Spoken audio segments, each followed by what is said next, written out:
docentes, 2 professores nossos preparam a dinâmica da aula, organizam, pensam essa dinâmica. Então, semana passada foi o professor Arthur e a professora Larissa que fizeram esse trabalho, né, de poder preparar, pensar a dinâmica.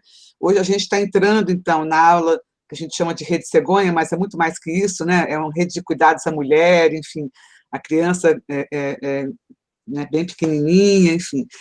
Hoje com mais foco também no cuidado mais integral da mulher, né, do que só no momento exatamente da gravidez. Hoje quem preparou essa aula, pensou os detalhes, a dinâmica foi a professora Mariana, a professora Eliane, né? Então, a cada semana a gente tem 2 pessoas se responsabilizando, né, tentando pensar aí uma dinâmica, um processo, um conteúdo para isso, né? Então, um trabalho coletivo de todas dessa disciplina, né?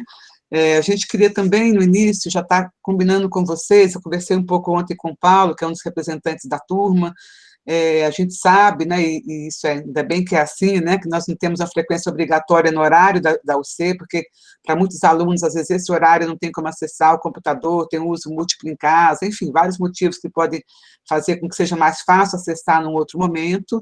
Então, a gente está sabendo disso e trabalhando com isso, né, como uma questão que é importante para garantir o acesso a todos. Quando tem alguns alunos que não estão conseguindo entrar nunca no horário da aula, a gente está tentando fazer um contato para poder ver se ele está com alguma dificuldade, se ele quer algum apoio, se ele precisa de alguma ajuda. A gente queria deixar claro para vocês, né, que esse contato que a gente pode vir a fazer, se necessário, não é no sentido de cobrar a frequência, é no sentido de poder apoiar e ajudar caso tenha necessidade de algum apoio para aquela pessoa que não está acessando. A gente sabe que alguns que não estão acessando, né, nossa turma mesmo na B, a gente tem informação disso, alunos que não estão acessando no horário, mas estão conseguindo acessar depois, enfim. Então, é mais para a gente poder se apoiar, né, e não descobrir no final da UC que alguém teve dificuldade todo o tempo e a gente não pôde estar junto, né, nesse processo de apoio para isso, né. Então, hoje a gente vai estar entrando nessa rede temática específica, né, nós vamos trabalhar com as 4 redes que estavam previstas na UC, a gente vai ter uma primeira discussão geral, como a gente tem tido nas outras também, né, e depois vamos para os subgrupos fazer, a partir da discussão geral, uma discussão mais focada, né, em um caso clínico, que foi também pensado a partir de experiências reais, enfim, para que a gente possa aprofundar, discutir ali os temas que apareceram na questão geral. E a gente tem um grande prazer hoje, né, já agradeço bastante de início, né, de ter aqui conosco a Karina Calife, que é uma médica sanitarista, professora assistente da Faculdade de Medicina da Santa Casa, né, e também ela participou da coordenação da elaboração da Rede Cegonha, da implantação da Rede Cegonha em São Paulo, né, Karina? Uma companheira que está há muito tempo aí com isso, tem vindo conosco todos os anos, a gente agradece bastante a sua presença, né? Tenho certeza que será um momento muito interessante da conversa. E temos um grande prazer de estar aqui também, né, com a Geisa Franciele. A Geisa é uma companheira nossa também de muito tempo, apoiando o 5º ano, né? Muitos de vocês passarão com ela depois na UBS do Jardim Lourdes.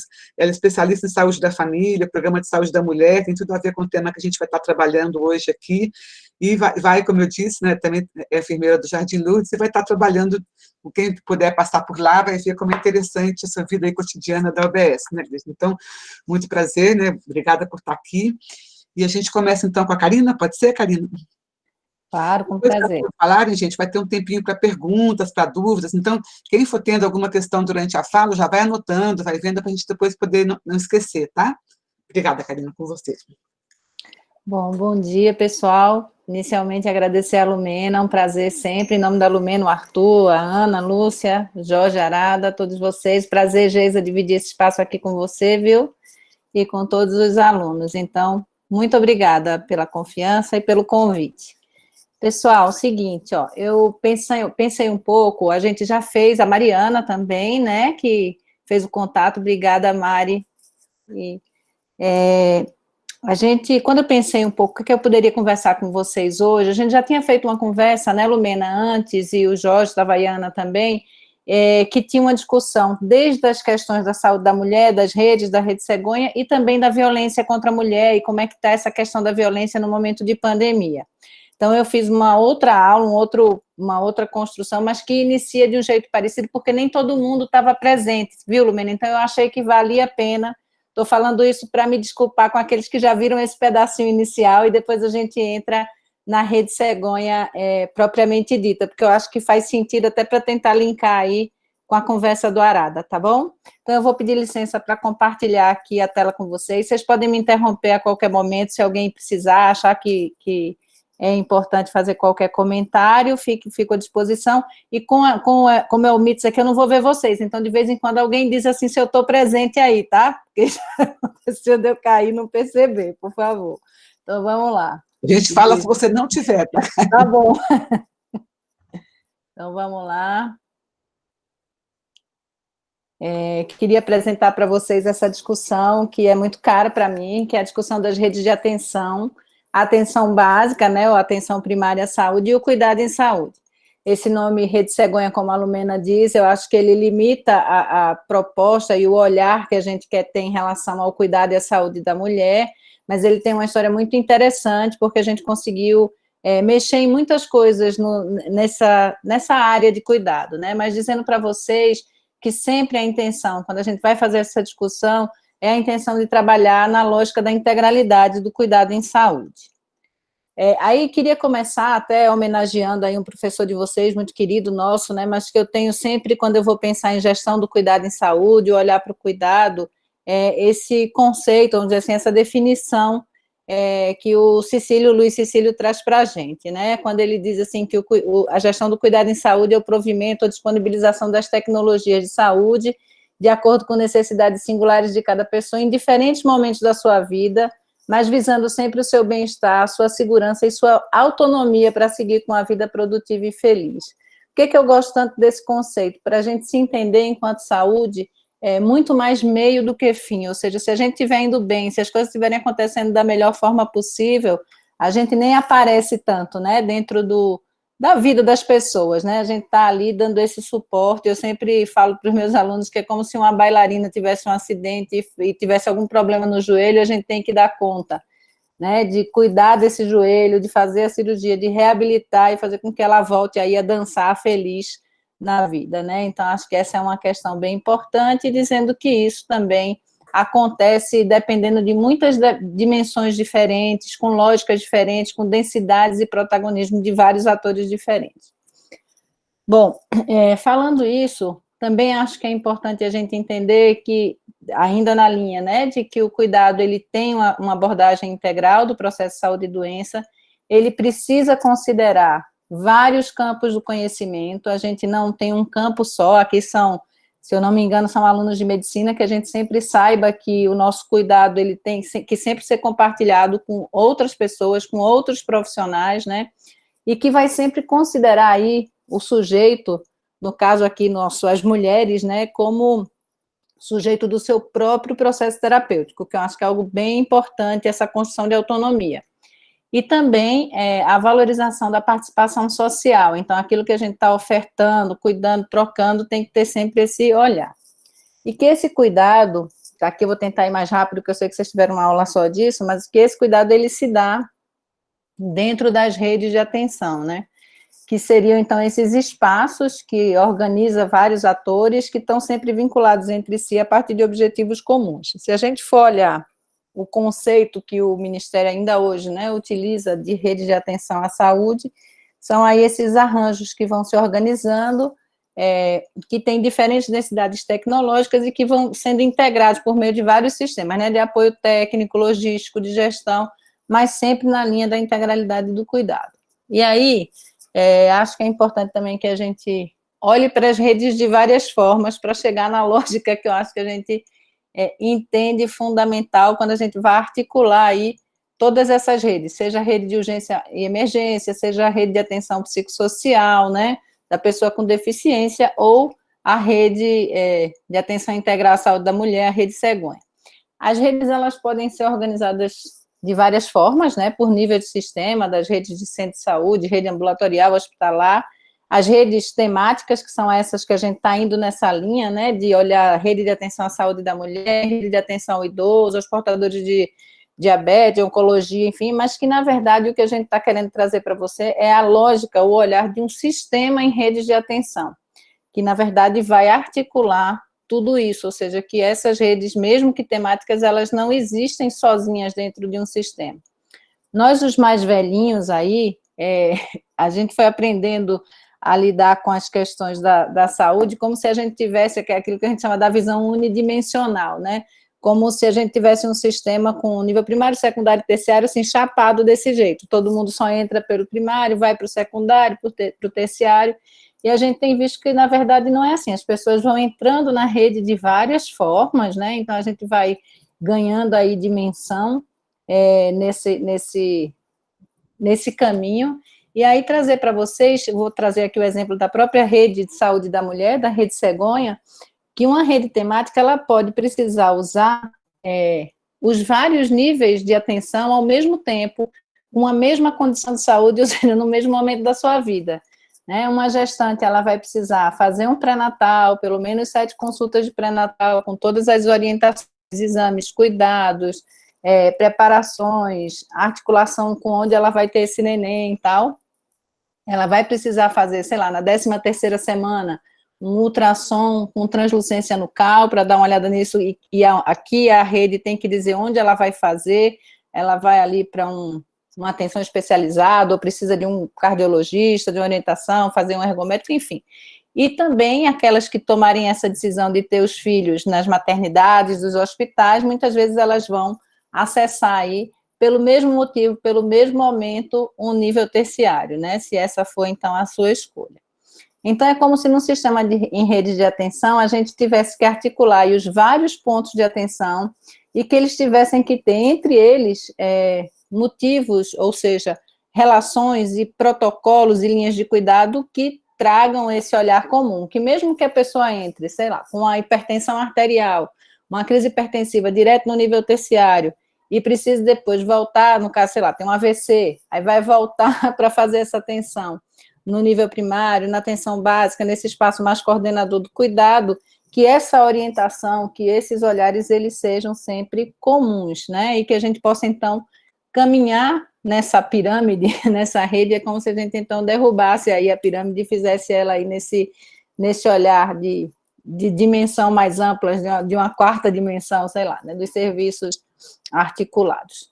Bom, então, as redes vão ter aí os pontos de atenção, vão trabalhar, que são os hospitais, as unidades básicas de saúde, que são os serviços de apoio diagnóstico, né? Tem que é aqui o sistema de apoio diagnóstico e terapêutico, um sistema logístico de organização, carro, por exemplo, aquela pessoa que precisa fazer um cuidado renal, enfim, uma hemodiálise, e também um sistema de gestão que articule tudo isso, que tenha um complexo regulador por trás, né? Que possa ter esse olhar mais articulado.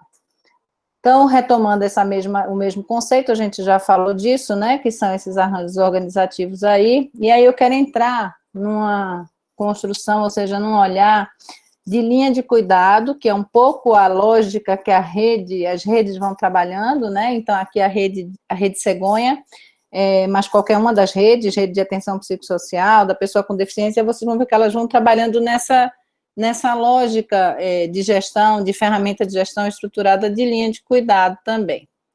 Então, quando a gente está falando da Rede Cegonha, a gente está trazendo algumas diretrizes que são muito caras, assim, diretrizes políticas em relação à atenção à saúde da mulher.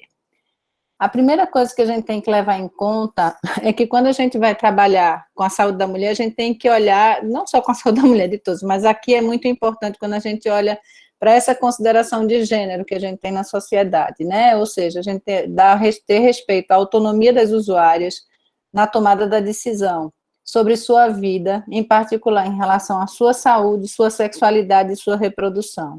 Esse é um espaço dessas mulheres. Garantir também para essas mulheres um acesso a uma rede integrada de serviços de saúde que vá propiciando, então, uma abordagem integral desse processo de saúde e doença, visando sempre a promoção da saúde, o início precoce do acompanhamento das patologias ou das condições referidas, a prevenção, diagnóstico, tratamento adequado dos problemas que eventualmente venham a ocorrer. Que a oferta do cuidado, ela esteja sempre referendada por evidências científicas disponíveis. Isso é muito importante, quem me acompanha aqui, que eu dou essa aula há alguns anos com vocês, isso sempre foi colocado, mas acho que nesse momento isso toma um sentido ainda mais né, mais evidente, assim, porque a gente tem que ter base em evidência científica. E na saúde da mulher, existem alguns trabalhos que vão mostrando que é uma das áreas que as pessoas mais dizem assim, eu faço assim. Vou dar um exemplo para vocês, em relação a DIU. Eu vi muito colega já dizer, eu não coloco o DIU.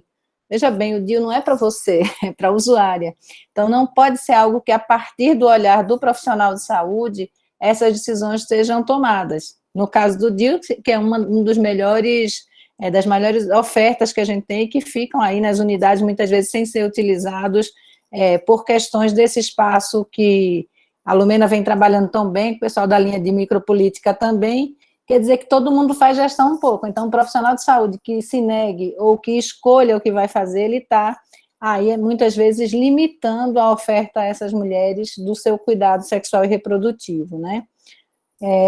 Que a gente tenha uma garantia adequada de infraestrutura física e tecnológica nas diversas unidades e que a gente possa desenvolver de forma contínua processos de educação permanente para os profissionais de saúde. Essa é outra questão que está sempre vinculada ao cuidado de melhor qualidade. Quando você pensar em qualquer lugar assim, a unidade de saúde lá da Geisa é uma unidade super bacana, pode olhar que ela vai ter relação a várias coisas, a trabalhar com critério de classificação de risco, com protocolo, com linha de cuidado, e com educação permanente de seus profissionais. E assim, para qualquer ponto de atenção, seja ele um hospital, uma maternidade, uma casa de parto, enfim. Aqui ainda, na linha das diretrizes políticas, né, aprimorar os processos de educação permanente, desenvolvimento contínuo dos processos de educação, e aqui, nesse último, tem um conceito que também me é muito caro, que a gente tem trabalhado muito com isso, a Simone Diniz, eu e a Tânia Lago, a gente montou na Faculdade de Saúde Pública uma linha de vários debates, com incentivo ao que a gente chamou aqui de parto seguro e confortável. Por que seguro e confortável? Muitas vezes as pessoas trabalham como se existisse uma contraposição entre um parto natural ou um parto normal e uma cesariana. Veja bem, a gente está trabalhando com a questão que é da humanização e cuidado do parto e nascimento, e não só de uma escolha a priori, né? Então, todas as coisas, elas têm o seu objetivo, tem... Agora, não pode acontecer o que acontece aqui, com base nos cuidados aí nas evidências técnicas e científicas, né, que mostram, por exemplo, que no caso, desculpa aí, eu pulei, vou voltar aqui, no caso da cesárea, por exemplo, no nosso estado, e aí depois eu conto um pouquinho para vocês minha participação na discussão aí com o projeto de lei da Janaína Pascoal, que virou lei, mas que a gente conseguiu quebrar isso em relação a justiça já fechou, já desfez, aí não tem mais, a lei foi revista, né? A gente tem, você pega São Paulo, estado de São Paulo, em relação à taxa de cesárea, a gente tem mais de 50%. Se você chega à cidade de São Paulo e pega a área dos particulares, você tem quase 88%. Então, é muita coisa, isso não tem nenhuma evidência que sustente isso não é bom nem para a mulher, nem para as crianças, e aqui a gente está falando também do aleitamento materno. Bom, em relação à linha de cuidado de saúde da mulher, o que é que a gente vem trabalhando? De que forma que a Rede Cegonha foi sendo pensada, a linha de cuidado da gestão da puérpera também no estado de São Paulo, no município, enfim. A reorganização de processos de trabalho, fazer discussão com trabalhadores e usuárias, trabalhar as questões de vínculo, construir projetos terapêuticos, né, que é uma construção que vem muito da saúde mental, essa questão dos projetos terapêuticos singulares, a clínica ampliada, responsabilização da gestão do cuidado dentro da rede, integrar dinamicamente os vários pontos de atenção, definir fluxos e pactuações, e reorientar os processos de trabalho em cada ponto de atenção. E é importante dizer que uma linha de cuidado ou uma rede, ela vai acontecer principalmente nos municípios e nos colegiados de gestão regional, nas CIS, enfim, nesses espaços de rede mais próximos de onde o cuidado acontece. Não dá para um Ministério da Saúde e um Estado, a gente pode formular essas questões da política, mas elas acontecem ali, né, no dia a dia da realidade. Então, é bem importante que a gente entenda que essa construção, porque tem aquele hospital, aquela maternidade, aquela casa de parto, aquela unidade básica de saúde, enfim, que vai calcular aí os fluxos e as questões de cuidado. Vou dar de novo um exemplo aqui para fazer aqui em homenagem ao Arthur, né, que de Santos, da região de Santos, mas eu lembro quando a gente estava montando a Rede Cegonha, a gente fez um desenho de cuidado na região de Santos com o Guilherme Álvaro. e o Guilherme Álvaro era referência de várias unidades básicas de saúde para o pré-natal de alto risco. O que é que aconteceu? A gente sabe, vocês sabem disso, em relação à mortalidade materna, um dos maiores causas é eclâmpsia e pré-eclâmpsia, né? Então, a pré-eclâmpsia e a eclâmpsia já mais graves, essa é uma das questões mais importantes e que faz com que as mulheres, então, se encaminhem ao alto risco. Em Santos, as unidades básicas tinham um protocolo, a gente desenhou esse protocolo a partir da rede de cegonha, né, no estado todo, mas, enfim, as redes, como eu falei, a gente vai discutindo isso em cada rede regional de atenção à saúde, em cada RAS. E lá, o Guilherme Álvaro era, então, a referência. O que acontecia? Só que o Guilherme Álvaro fez um protocolo que eles diziam assim, só pode entrar no pré-natal de alto risco até a 37ª semana. Só que quem cuida da saúde da mulher sabe que é exatamente aí, nesse momento, 37ª, 38ª, que muitas vezes a pré-eclâmpsia e as questões, né, mais graves de necessidade de cuidado precisam. Então, se você fecha o espaço, quando a unidade mais precisava que essas mulheres fossem encaminhadas, no protocolo do hospital estava fechado. Então, você tinha um protocolo na unidade e um protocolo diferente na referência de alto risco. Isso não pode acontecer, porque você faz com que as pessoas vão peregrinando aí nessas redes, né? Bom, quais são os maiores desafios presentes no SUS hoje em São Paulo, relacionados à atenção à gestante e à puérpera e à mulher como um todo, né? Não só aqui da gestante e da puérpera, mas a questão da integralidade da assistência, a mortalidade e a morbidade materna, a qualidade do pré-natal, atenção ao parto, né? A violência obstétrica, que a gente tem visto bastante, o cuidado das mulheres na pandemia e assistência também à parte mais dos direitos sexuais e reprodutivos das mulheres. A gente tem as questões da violência, a gente tem as questões do acesso, como eu falei para vocês, a contracepção, ao DIU, a contracepção de emergência, várias coisas que muitas vezes nas unidades elas não estão, quando a gente não olha para isso de um jeito mais com uma lupa, vamos dizer assim, muitas vezes a oferta não é colocada. Eu vou passar mais rápido aqui, porque aqui a gente está falando de morte materna, mas só para mostrar que como nos últimos 30 anos do SUS, a gente teve muitas mudanças positivas, né? Você pega de 90 até 2014, infelizmente nos últimos anos a gente vem tendo uma diminuição, uma piora desses indicadores, mas nós tivemos uma melhora muito grande dos indicadores. Se a gente olha para a mortalidade infantil, ela diminuiu assim muito, muito, muito.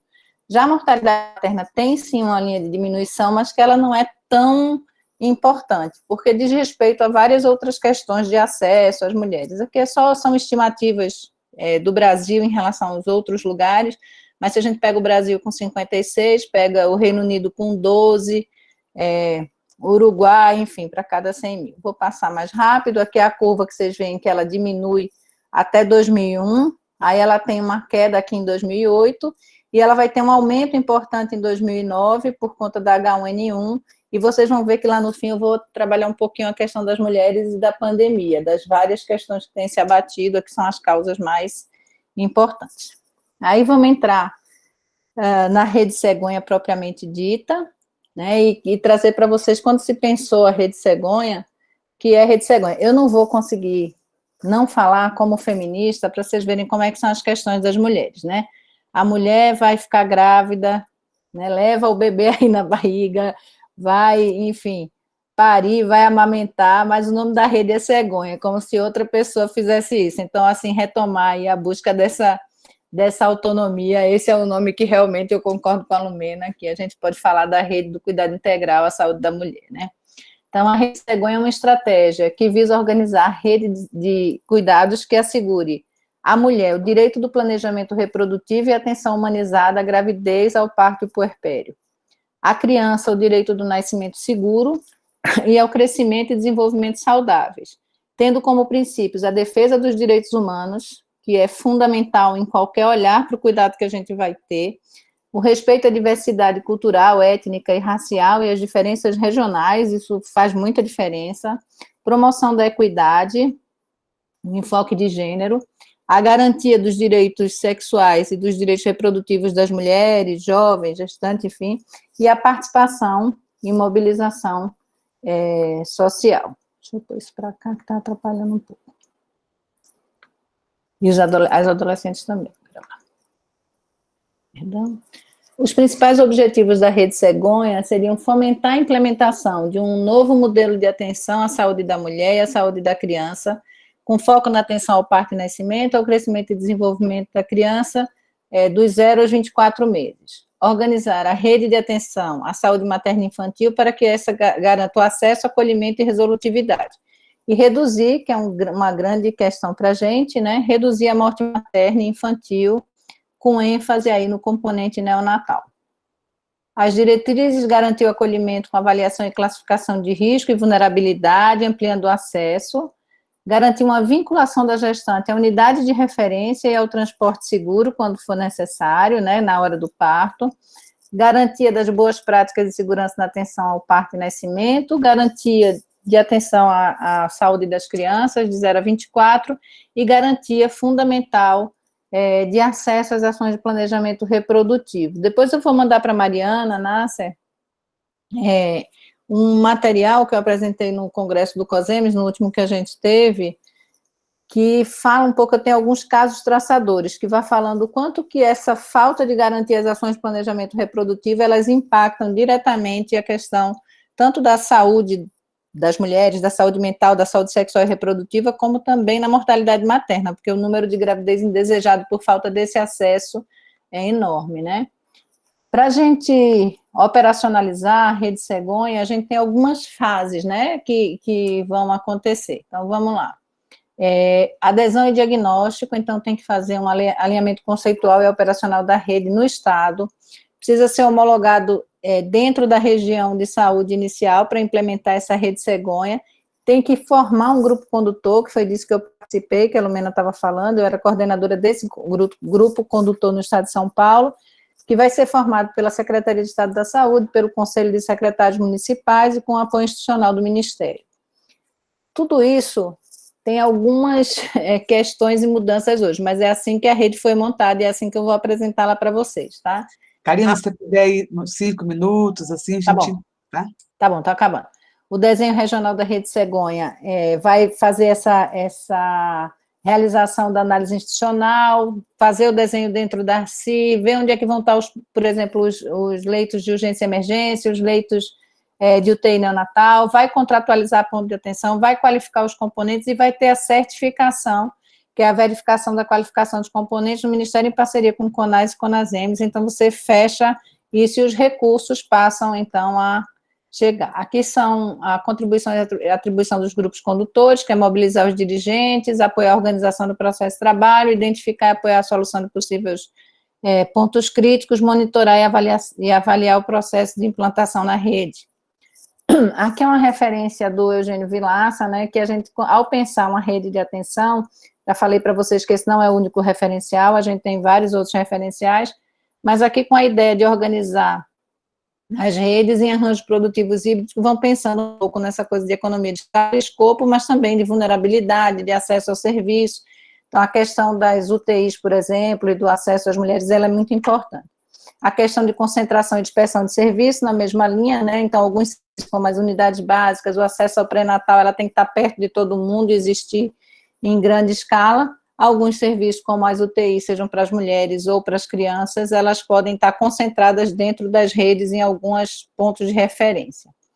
Então, o fluxo da análise é esse, o grupo condutor regional vai fazer a avaliação dos planos de ação municipais, junto com o município, vai desenhar e articular o desenho da rede regional, isso passa nos colegiados de gestão regional, ou nas CIDs, dependendo do estado, vai para o grupo condutor estadual, passa na CIB, que é a Comissão Intergestores Bipartite, né, o espaço onde se discute no Estado é encaminhado para a SAIS, o Ministério analisa, publica a portaria de custeio, e é um custeio que tem sido importante, principalmente aqui no Estado de São Paulo, por conta do grande número de leitos de UTI neonatal e de UTI para adulto que se tinha, então se ganhou um recurso importante.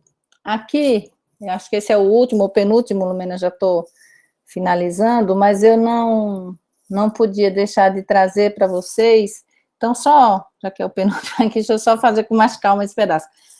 Aqui tem toda uma análise que é feita, então os recursos, eles vêm fundo a fundo para o município, ou fundo a fundo para o Estado, dependendo da pactuação que foi feita em relação a todas as questões de regulação, de cuidado, enfim, isso é reavaliado sempre nesses espaços da Comissão de Intergestores Bipartite. O que é importante também em relação à Rede Cegonha? Garantir essa questão da integralidade do cuidado e garantir que as unidades básicas de saúde tenham algumas coisas que são muito importantes, por exemplo, garantir sonar em todas as unidades, garantir. Aqui dentro da Rede Cegonha se trata também das questões da violência contra a mulher, que eu discuti com vocês na aula passada, que eu acho que é algo bem importante, e como eu já trouxe na aula anterior, a questão da violência e da pandemia, ou seja, como é que isso está para as mulheres em relação às questões de gênero, a grande diminuição da notificação das questões de violência contra a mulher e o grande aumento de feminicídio, aumento no número de buscas do SAMU e tal. Tem uma outra coisa em relação à questão das mulheres e pandemia, que eu queria compartilhar com vocês, que é que mais de 70% das gestantes que morrem de Covid-19 no mundo são brasileiras. Esse é um dado importante, são em torno de 77% das mulheres. Um dos motivos mais prováveis é essa falta de acesso aos cuidados de saúde em geral. É uma coisa que a gente estava discutindo até com o Pedro Tourinho, na discussão que a gente fez lá na Unicamp, a questão do quanto que as unidades básicas de saúde e atenção primária se retraíram em alguns locais no momento de pandemia. Então, a falta desse cuidado, do olhar para o direito sexual e reprodutivo dessas mulheres, acesso ao planejamento, né, à contracepção, enfim, isso foi um problema muito grande. A outra coisa, falta de acesso ao pré-natal e falta de acesso ao parto e nascimento. Então, esse estudo foi publicado aí no Jornal de Ginecologia e Obstetrícia, mostrando que 77% das gestantes de todo mundo que morreram do Covid eram brasileiros. Um dos motivos mais prováveis é a falta de acesso aos cuidados de saúde em geral, principalmente o acesso aos cuidados intensivos. Isso aconteceu na época da pandemia do H1N1 também, que a gente tem um pico de mortalidade materna enorme, que aconteceu não só por conta da pandemia, ou seja, de morrer de H1N1, que as mulheres de fato tinham toda, a gente hoje sabe um pouco mais da fisiopatologia, porque que isso aconteceu, mas também pela falta de acesso às unidades de terapia intensiva, né, para aquelas mulheres com eclâmpsia, pré-eclâmpsia, com outras questões, ou com abortamento, enfim. Então, só para vocês saberem, no total foram 978 casos de mulheres na fase obstétrica diagnosticadas entre 26 de fevereiro e 18 de julho. Esse estudo foi feito junto com a Fiocruz e várias universidades, e de acordo com os dados globais, 160 mulheres grávidas ou puérperas, né, no pós-parto, morreram em decorrência da Covid-19. Entre elas, 16 nos Estados Unidos, 7 no México, 7 no Irã, 5 no Reino Unido, 1 na França e 124 no Brasil. Então, trago isso porque essa rede de cuidado, a Rede Cegonha, a rede de atenção à saúde da mulher, ela tem que ser olhada, vou trazer um pouquinho aí Beauvoir, né, que diz assim, que a gente sempre tem que estar atento ao que é ofertado para o cuidado das mulheres, para olhar para os direitos, não são nem os cuidados, os direitos das mulheres, porque a qualquer crise, a qualquer momento, esse é um dos primeiros espaços que a gente vai perdendo aí, cuidado, autonomia, direito social e humano. É isso, gente, obrigada, espero que eu tenha conseguido cumprir aí o meu papel. Desculpa se eu fui muito longa. Muito obrigada, Karina. Sempre você traz questões muito importantes para o debate, né? Então agora eu queria passar para a Geisa, por favor, Geisa, agora é com você.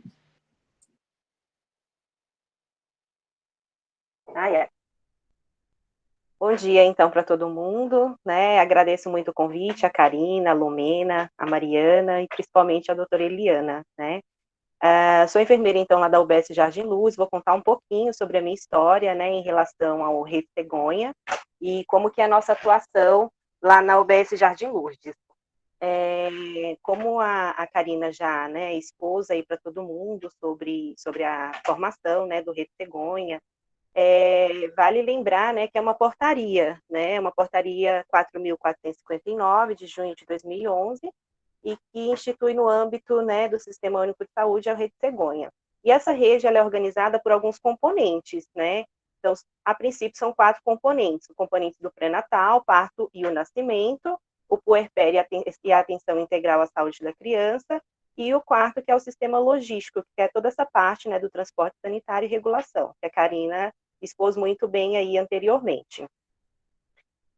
Quando a gente pensa, então, no pré-natal, né, e aí eu vou falar um pouquinho da nossa realidade, da minha vivência, né, nesses 10 anos aí na estratégia, a gente observa que, ao longo dos anos, isso vem ocorrendo algumas mudanças, né? Então, a gente sempre tenta ter essa captação mais precoce dessa gestante, né, para que tenha um pré-natal melhor, de avaliação, de acompanhamento, né, garantir também o acesso dessa gestante ao pré-natal, tanto o pré-natal de baixo risco quanto o pré-natal de alto risco, caso seja necessário, né, toda a realização desses exames da gravidez, né, habitual ou do alto risco também, incluir essa vinculação dessa gestante, né, desde o pré-natal até o local onde será realizado esse parto, né. Quando a gente pensa, então, nessa captação precoce, então, a gente pensa também num trabalho do agente comunitário ali junto com a gente na estratégia. Então, isso para a gente sempre gosta de colocar que o papel do agente comunitário é um papel muito importante dentro da estratégia, né?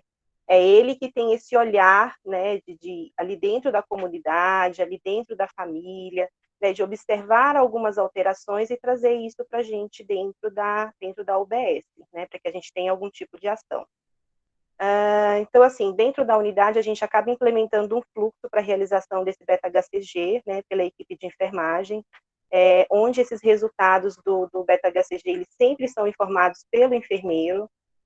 O enfermeiro, ele tem essa autonomia, né, caso o resultado venha negativo, de tentar sensibilizar, né, essa mulher a todos os métodos contraceptivos disponíveis ali na unidade, né, ter também essa questão da avaliação médica, caso ela opta por algum método, né, que foi ofertado para ela, para que esse médico possa iniciar esse método que ela escolheu, mediante avaliação, né, clínica, e também, caso essa mulher, né, venha para a gente o resultado de negativo, a gente conseguir visualizar se às vezes é um desejo dela também de engravidar. E se esse for o desejo, a gente iniciar com toda a suplementação de ácido fólico ali para essa mulher e dar todo o apoio para ela nesse momento que é o desejo dela de engravidar.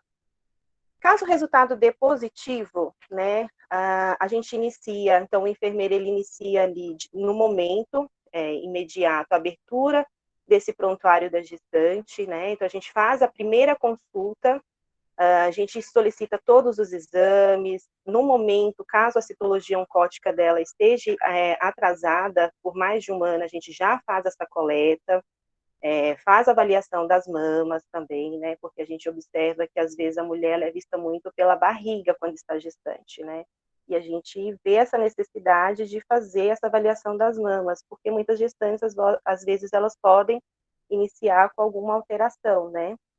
A gente também tem a questão dos testes rápidos, que hoje isso é algo primordial para a gente, né, a questão da sífilis, do HIV, e também a realização dos testes de hepatites virais, e começa toda a suplementação ali nesse primeiro atendimento, do ácido fólico, dependendo da idade gestacional, com o sulfato ferroso e o carbonato de cálcio, e também o repelente. Então, hoje isso também é preconizado dentro de São Paulo, pelos protocolos, né, que a gestante, ela precisa fazer uso desse repelente, né, do início até o final da gestação, para poder evitar que ela contraia, né, zika, dengue, chikungunya e demais.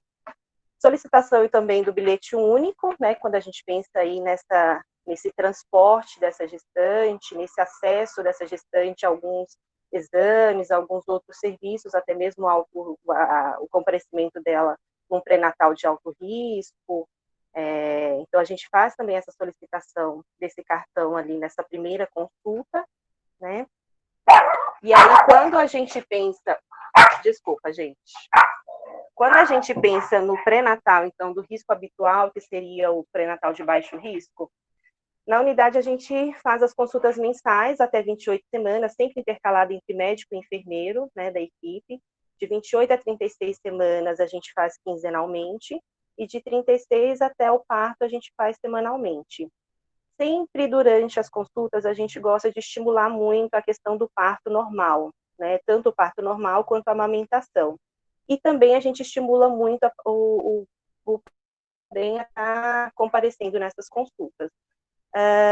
Lá na nossa unidade, a gente tem um grupo que é bem famoso, né, que é o Grupo Saúde do Homem.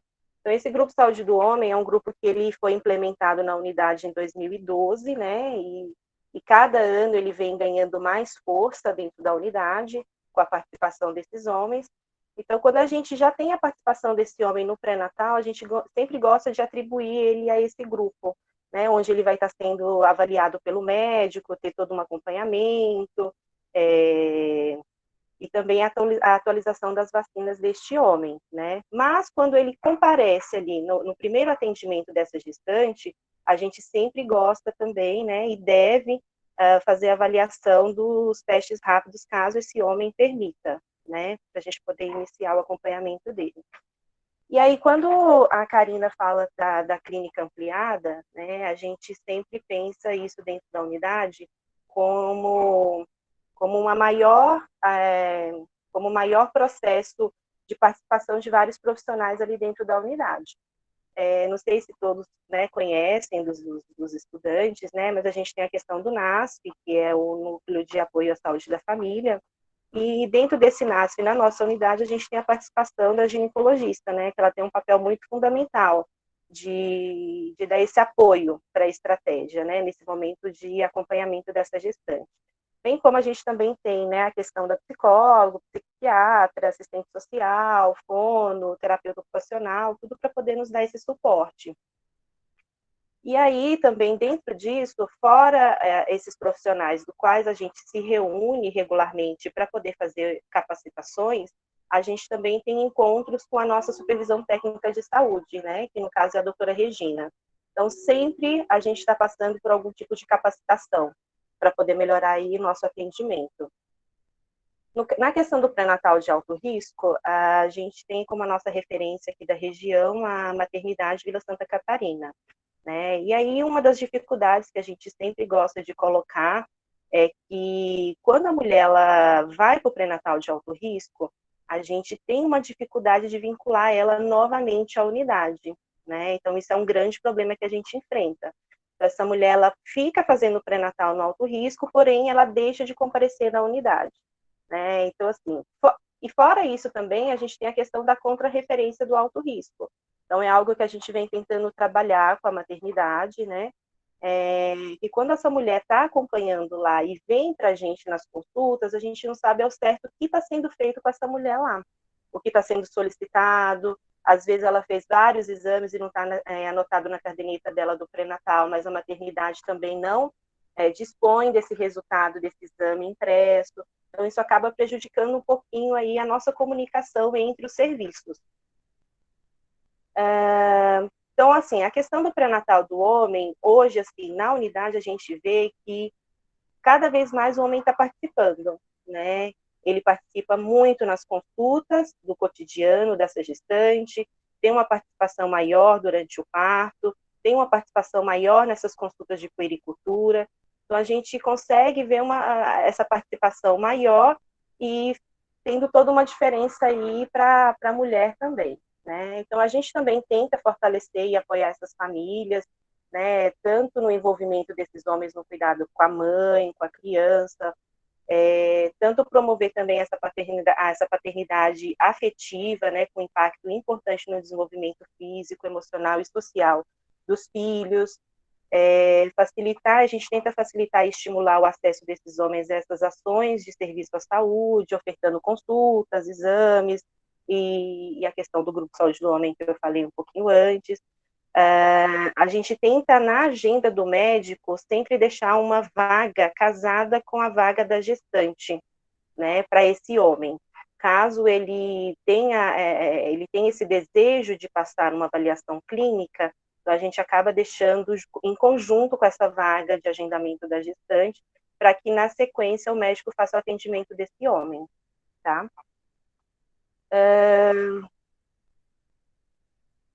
Então, a gente sempre tenta fazer a atualização das vacinas também desse homem e incluir ele na participação do planejamento familiar. Então, o grupo de planejamento familiar da unidade, ele ocorre mensalmente, né? Mesmo agora com essa pandemia, onde os grupos eles foram suspensos, a gente continua fazendo aí essa orientação individual. Então, à medida que a gente, durante o pré-natal, a gente observa esse desejo, ou que a gente orienta, a gente chama esse casal numa consulta, né, individual, e a gente faz toda essa sensibilização. tá? E também, quando a gente pensa no homem, sempre tem a questão de tabagismo, o etilismo, o uso de droga, e a gente tenta incluir ele em algumas atividades que a gente tem dentro da unidade, tá? Com essa equipe multiprofissional que a gente tem também lá.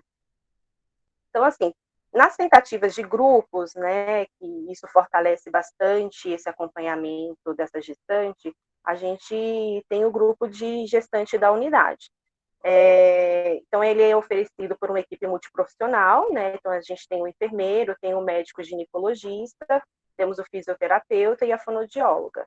Então, é um grupo que ele é aberto para todas as idades gestacionais, né? Independente do período que essa mulher se encontra, e é uma roda de conversa, onde a gente troca os saberes ali, né? E é bem legal, porque a mulher ela acaba participando bastante, a fisioterapeuta ela vai estar ensinando algumas atividades, alguns exercícios para poder facilitar durante o parto, o fortalecimento aí dessa musculatura pélvica. Temos a fono também, que ajuda um pouco a trabalhar essa questão, né, depois do pós-parto, a questão das chupetas, mamadeiras, fala um pouquinho sobre a amamentação, mas a gente observa, e isso é ruim para nós, que a gente tem uma pouca adesão dessas gestantes, né? Por mais que a gente faça essas orientações, solicite isso durante o acompanhamento do pré-natal, a gente vê que as gestantes, elas não aderem muito a esses grupos, né? Então, é algo, às vezes, para a gente se pensar numa outra forma de orientar mesmo essas gestantes. O grupo de planejamento familiar, ele também ocorre mensalmente, né? Ele é aberto, tanto para essas mulheres durante essa fase, né, do pré-natal, ou para as mulheres que às vezes não desejam estar ficando gestantes neste momento. Então, esse grupo ele ocorre mensalmente na unidade, mas para a gestante a gente acaba tendo uma estimulação maior para adesão aos métodos do DIU e do Implanon, tá? Principalmente para poder ocorrer essa inserção no pós-parto imediato pela maternidade. Então, a nossa maternidade, sempre que a mulher ela participa, que ela é orientada, né, sobre esses métodos, e ela se enquadra dentro dos parâmetros, a própria maternidade já faz a inserção desse DIU ou desse Implanon, tá? Quando isso não ocorre, né, por algum motivo, algum problema durante o parto dessa mulher, a gente faz toda essa sensibilização depois na unidade, para a gente poder também estar fazendo essa inserção.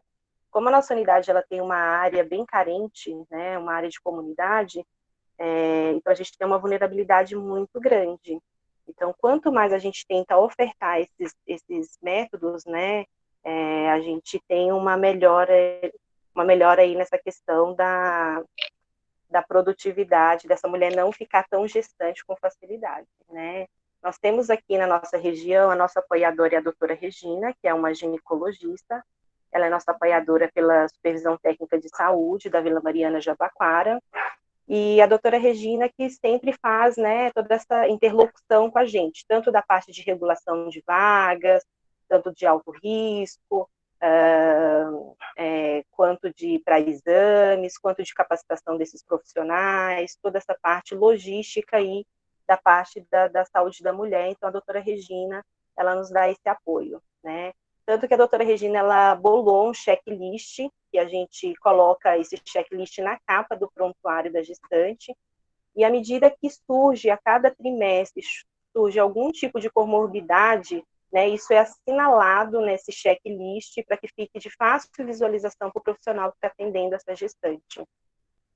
Também, dentro de todos esses cuidados, né, a gente tem o Monitora TV, né, que a Secretaria Municipal de Saúde ele criou, o Monitora TV, que é um sistema online, que ele vai concentrar todos os dados das gestantes e da criança que sofreram, né, com a questão da sífilis, e então tudo ali vai ficar registrado, tanto a parte de consultas, de exames, e que se tiver alguma pendência de exames, ou de consulta, ou de falta dessa criança, essa equipe do Monitora TV, desse programa, né, através da supervisão, eles conseguem nos detectar, então eles nos acionam, né, para poder ter uma avaliação melhor dessas crianças. Então, assim, é um programa bem legal, ele faz um link com o laboratório, ele faz um link com o sistema do SIGA, né? Então, ele consegue puxar aí essas consultas, ele consegue puxar os exames, e tudo isso fica atualizado neste programa.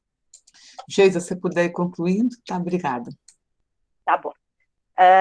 Então, assim, sempre a gente tenta, dentro da parte da criança também, desse acompanhamento, né, tanto durante a gestação, orientando já essa mãe, quanto quando esse bebê já nasce até os 2 anos, a gente tem um grupo que chama Cirandinha, que é uma equipe também multiprofissional, onde a gente tenta atuar de diversos temas, né, dando apoio aí para essa mãe, para esse pai que participa também nesse acompanhamento dessas crianças, tá?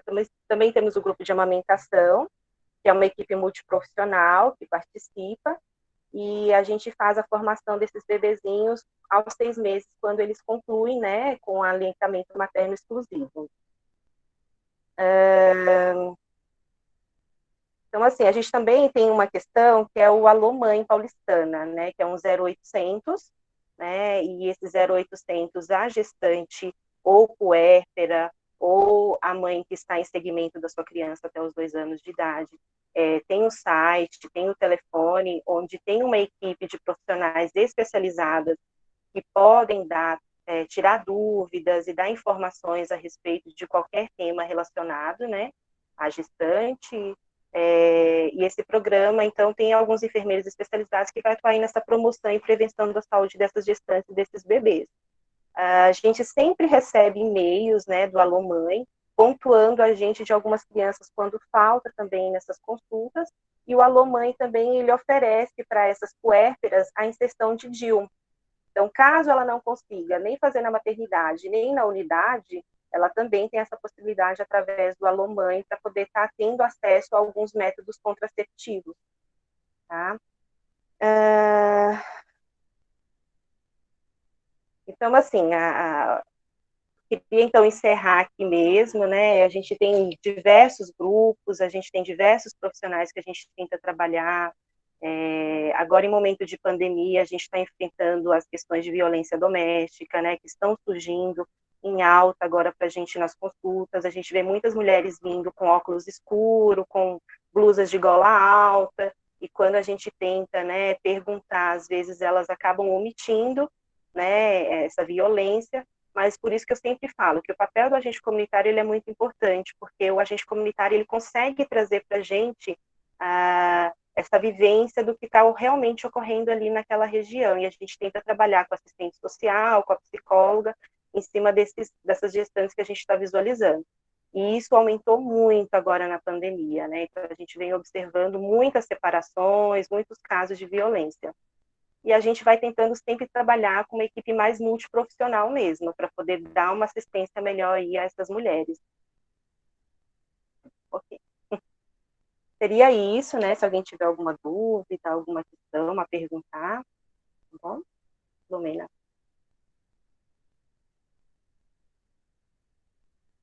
Você está mudo. Desculpa, né? Eu te agradecendo, gente. Eu acho que você trouxe muito fortemente esse cotidiano do cuidado, do trabalho, com muitas questões interessantes, vários detalhes, né?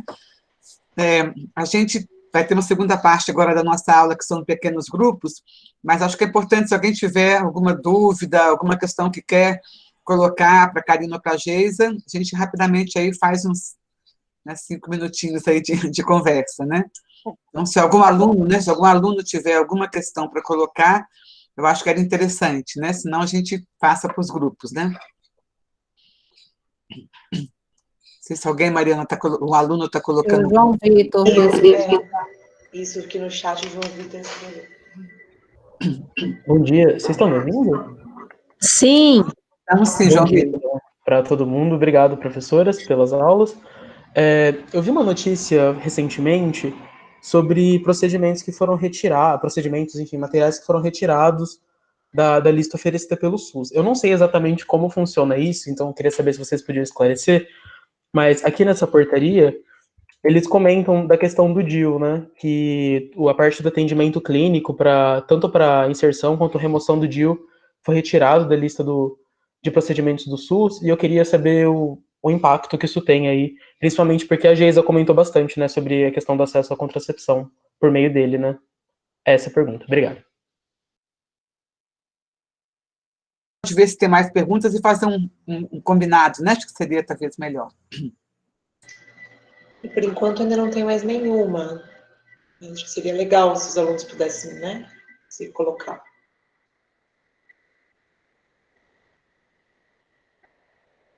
Elas já vão respondendo e quem sabe aparece mais uma aqui, né? Então, vamos lá, por favor. Quem de vocês duas poderia, né, nos ajudar a compreender essa pergunta, né? Você quer ir primeiro, Geisa? Depois eu comento? Vai lá. Tá. Até o momento, né, para a gente não chegou ainda nenhuma resolução ainda de portaria, tá? Que coloque aí a questão da não inserção do DIU mais, né, pela rede, até o contrário, né? Está meio que descentralizando agora mesmo essa questão da inserção do DIU, que antes era muito focado ao médico ginecologista, principalmente aqui na nossa região, e isso através de capacitações, né, está ficando muito voltado agora a cada unidade básica de saúde. Então, o médico generalista, né, o clínico, ele está sendo capacitado, tanto que constantemente a gente está mandando o quantitativo de material que a gente tem, né, de instrumentos, para que cada unidade ela possa fazer a sua própria inserção. Então, hoje está muito focado a cada unidade de saúde. Então, até o momento a gente não recebeu, até o contrário, a gente está tendo uma grande concentração de capacitações, de orientação, descentralizando um pouquinho aí esse serviço, para que cada unidade ela tenha essa autonomia de fazer essa inserção do DIU. Eu acho que é importante dizer, viu, João Vitor, agradecer a tua pergunta e dizer que tem várias ações no sentido de diminuir ações e oferta em relação ao cuidado da saúde das mulheres, e aí não é só na questão do cuidado ao planejamento, vou falar disso já, mas a gente teve uma diminuição de 80% dos recursos para o cuidado, a atenção à violência contra a mulher, isso é uma fonte do Senado Federal, não sou eu que estou dizendo, quando a gente olha o orçamento, né, quando a gente tem, acho que é bem importante aqui a gente dizer assim, olha, o SUS é o espaço que a gente tem que é fundamental, e os recursos que estão dados, seja na linha de cuidado que a Geisa tanto falou aí, né, do jeito que vai acontecendo, é muito importante que a gente esteja atento a isso, porque estão, sim, eu não duvido nada, eu vi a portaria, eu abri aqui quando você falou, mas isso ainda não está colocado dentro do sistema. Então, eles estão fazendo esse movimento e tiraram questões para o aborto seguro e confortável, tem várias discussões em relação ao misoprostol que está sendo feito. A gente, infelizmente, tem um retrocesso muito grande acontecendo, a gente teve o Brasil se posicionando contra várias questões de direito das mulheres, indo junto só com países como os países árabes e tudo mais. Então, existe sim essa questão da retirada de algumas, mas não teve a retirada do DIU, como acho que tem várias questões de diminuição de oferta, de cuidado em relação à saúde das mulheres, e tem uma discussão, tem um grupo de pessoas que entendem que o DIU é abortivo, que não faz o menor sentido, né? Quem conhece técnica e fisiopatologicamente. O que a gente teve durante muitos anos foi muita oferta de DIU e poucas pessoas, então fico muito feliz de ouvir Geisa falando, porque a gente teve muitos profissionais que se opunham a colocar o DIU. E se isso acontecer desse jeito que você está colocando aqui, né, Vitor, vou ler com mais calma essa portaria, isso é um retrocesso e é péssimo para as mulheres, porque é um dos métodos contraceptivos mais importantes que a gente tem, que dá mais autonomia a essas mulheres, inclusive nas situações de violência, porque elas podem ir à unidade, colocar o DIU e não tem que estar tomando pílula contraceptiva em relação às questões de violência, essa é uma questão importante demais. Então, não chegou, acho que tem vários movimentos mas isso ainda não afetou, vamos dizer assim como a questão da diminuição dos recursos nos 20 anos, ela também está chegando, né? Ela está vindo em vários movimentos, ou seja, esses 20% de congelamento, você não tirou igual de todo lugar. Alguns lugares, eles estão mais impactados do que outros, né? Então, a questão do cuidado ao HIV, as questões, tudo que diz respeito à saúde mental, ao cuidado das pessoas privadas de liberdade, tem alguns lugares em que o impacto da retirada de recursos é maior, mas é impossível eles tirarem o DIU, como não tem DIU na coisa, isso não acontece assim, não é desse jeito, porque a gente ainda tem, dentro da construção que a gente fez, várias etapas para que isso aconteça, né? Então, tem o Conselho Nacional de Saúde, enfim, instâncias do SUS que não permitem que vá diretamente assim. Acho que é muito boa a fala de vocês, que mostra que o SUS está sempre em disputa. A gente tem conversado muito isso com os alunos, né? E acho que essa fala do João Vitor ajuda a gente a retomar essa questão. Então, dá vontade de ficar conversando com vocês aqui a manhã inteira, né, gente? Essa coisa de ser online, de não poder ficar tanto tempo, é uma questão que realmente dificulta para a gente essa conversa, mas está gravado, podemos voltar a elas, né? Eu queria agradecer muito, muito, em nome de todos os professores, na Lari, que coordenam junto também a SAUC, né? Mariana e Eliane, que procuraram, todos os professores, o Arthur, que também coordena junto, a participação de vocês, né? Dizer que para a gente é sempre muito importante, Karina, a sua vinda, né? Dizer para a Geisa que você trouxe uma riqueza enorme, e a gente agora, então, vai passar para a fase dos grupos, né? São 4 grupos em cada turma, os professores estão colocando já no chat o endereço para cada grupo, né? O grupo B fica nessa sala que a gente já tem aberta, então não sai, né? Vocês estão convidados para participar, né? Se quiserem, se puderem, de um dos grupos, enfim, para ajudar na discussão, né? E, de novo, super obrigada, gente, é uma alegria ter vocês aqui, né? Então, tem várias pessoas escrevendo aqui, né, no chat, que, agradecendo vocês, enfim. Beijo, Karina. Beijo, Geisa. Obrigado, viu? Saudade de vocês. Obrigada pela oportunidade, obrigada pelo estar aqui com você. Obrigada, Karina. Obrigada, Geisa. Eu que agradeço. Agradeço muito a participação, tá? Muito obrigada. Além de agradecer a todo mundo. Karina, Geisa. Bom trabalho de vocês. Eliane, obrigada também, que eu não falei de você antes, mas eu sei que você estava aí na produção com a gente. Valeu, obrigada, viu, querida, também. Vários alunos aqui agradecendo muito a aula de vocês, enfim, né? Vamos fazer um encontro no final, né? Presencial aí, se a gente puder, todos os professores que vieram ajudar, né?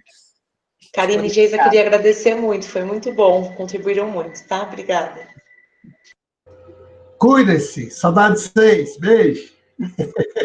Agora, nos grupos, alunos, vamos aprofundar isso a partir de um caso concreto, então, por favor, entrem, né, nos grupos agora, né?